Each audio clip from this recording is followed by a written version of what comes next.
Hey everybody, welcome to all once again. I would like to share a story.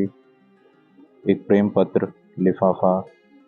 देखो, border पर मेरी posting आ गई है। अब जाना तो पड़ेगा ही। रवि ने रश्मि की आंखों में झांकते हुए कहा। ठीक है, जाओ, लेकिन वेकिन कुछ नहीं, जाना तो है ही। तो हमारी शादी। रश्मि की आंखों में 4 महीने बाद आने वाली शादी के सपने तैरने लगे। अभी तो शादी में 4 महीने हैं, तब तक तो बॉर्डर पर सिचुएशन नॉर्मल हो जाएगी। मैं आ जाऊंगा। ठीक है, जाओ, रश्मि ने कहा, लेकिन एक वादा करो कि मुझे वहां से हर दिन चिट्ठी लिखोगे। वादा करता हूँ, हर दिन तुम्हें मेरी तरफ से एक लिफाफा मिलता रहेगा, लेकिन वहां पर शायद इतना समय ना मिले कि मैं कुछ लिख सकूं। ठीक है, तुम लिफाफे में बस एक कोरा कागज रखकर भेज देना और मैं समझ जाऊंगी कि तुम क्या कहना चाहते हो। रश्मि ने सीधा सा हल दे दिया। रवि चला गया और अगले ही सोमवार से हर दिन एक लिफाफा रश्मि के पास डाकिया लाने लगा।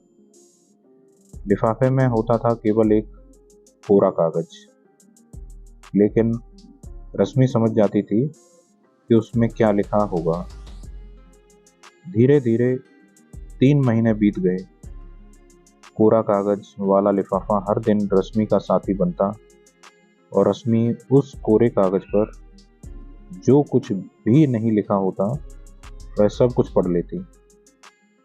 अब शादी में केवल 1 महीना रह गया था। जैसे जैसे शादी के दिन नजदीक आ रहे थे, रश्मि के दिल की बेचैनी बढ़ती जा रही थी। उस दिन दोपहर हो गई, लेकिन डाकिया नहीं आया। रश्मि की निगाहें दरवाजे पर लगी हुई थी। तभी स्थानीय सेना के ऑफिस से कमांडर सिंह और उनका साथी राणा रश्मि के दरवाजे पर नजर आए। रश्मि उन्हें देखकर चौंक गई।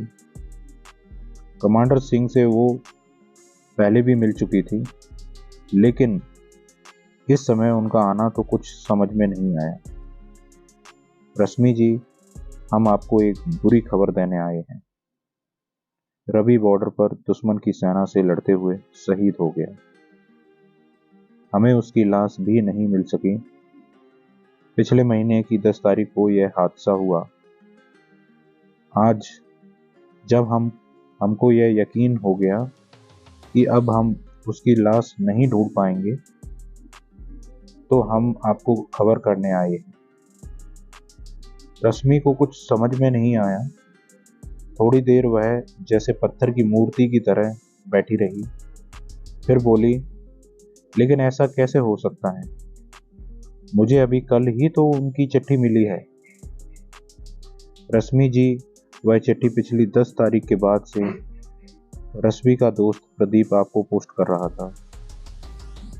रवि ने प्रदीप से कह रखा था कि अगर किसी हादसे में रवि घायल हो जाए तो उसकी जगह प्रदीप एक लिफाफे में कोरा कागज रखकर आपको पोस्ट करता रहे। बॉर्डर से चिट्ठी आने में लगभग 1 सप्ताह लग जाता है, पर अफसोस की बात यह है कि 1 सप्ताह पहले प्रदीप भी शहीद हो गया। तो दोस्तों, आपको ये स्टोरी कैसी लगी प्लीज़ कमेंट करके बताइए। Thank you for watching. Please like, share and subscribe. Thank you and bye bye.